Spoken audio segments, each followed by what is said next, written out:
Bonjour, aujourd'hui je vais vous raconter la troisième partie de l'histoire de E.H. et Jojo qui s'intitule « Dans un poème ». C'est une histoire de Bushra Sarah.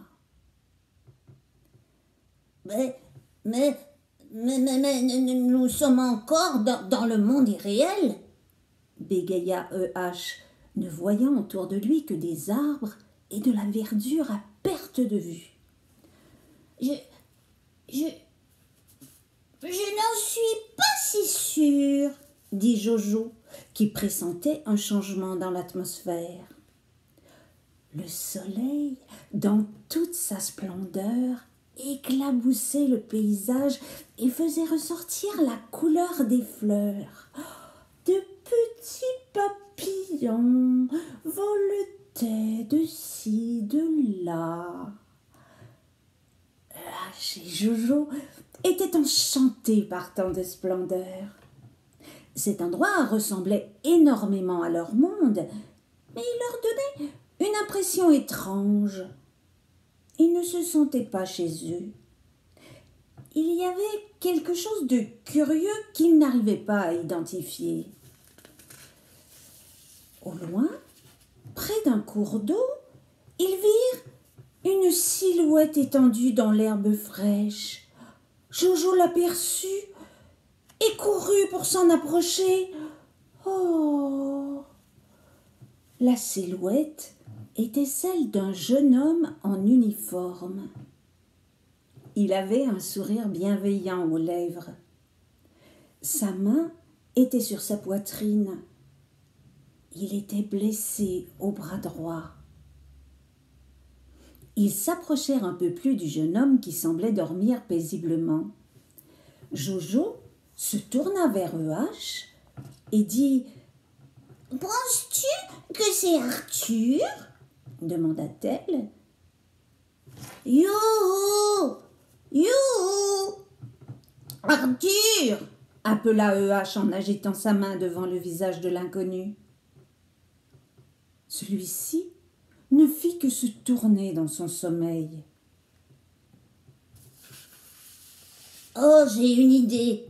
s'exclama E.H. « Mettons-lui une pâte à pizza sous le bras, peut-être que ça le guérira. » Sans plus attendre, Jojo sortit une pâte de son sac et la plaça sous le bras droit du jeune homme. Ce qui fut une excellente idée, car cette manœuvre le réveilla de son profond sommeil. Il se leva, s'étira, son bras complètement guéri, et dit « Bonjour !»«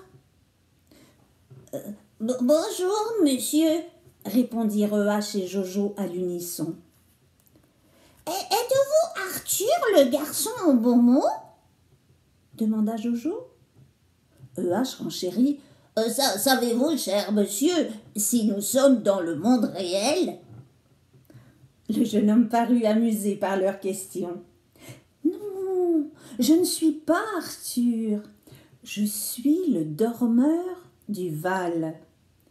Et nous ne sommes pas dans le monde réel. Nous sommes dans un poème. »« Dans un poème ?» « Écoutez, dit le jeune homme.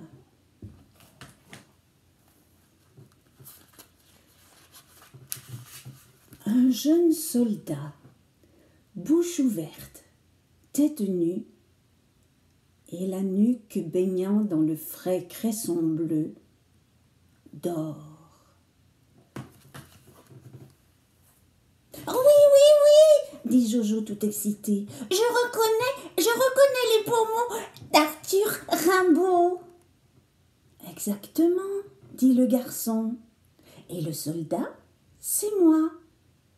Et il poursuivit, pour se rendre dans le monde réel, tout ce qu'il faut faire, c'est monter sur un nuage et se laisser emporter.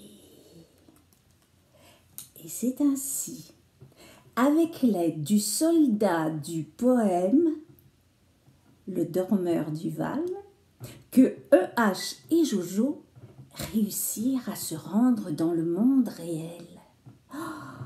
Ils y passèrent des moments fantastiques avec les nouveaux amis qu'ils s'y firent.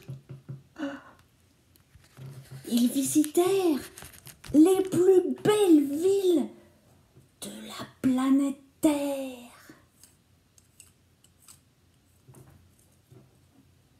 Et ils s'amusèrent énormément.